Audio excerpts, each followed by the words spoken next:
Dengue انسانوں کا خون چوسنے والا ایک حقیر سا کیڑا کہ جس کے کاٹنے سے موت بھی واقع ہو سکتی ہے۔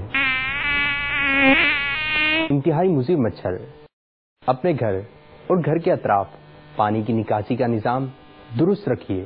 گھر کے برتنوں میں رکھے پانی اور پانی کے ٹینک وغیرہ کو اچھی طرح ڈھانک کر رکھیں، کیونکہ ان مچھروں کی افزائش نسل صاف پانی میں ہوتی ہے۔ ڈینگی مچھر سے بچاؤ کے لیے اللہ عز و جل کا صفاتی نام یا مہیمنو 29 بار، اول و آخر ایک بار درود شریف، روزانہ ایک مرتبہ، وقت کی کوئی قید نہیں۔ پڑھنے والا انشاءاللہ عز و جل بمائے ڈینگی ہر آفت اور بیماری سے محفوظ رہے گا۔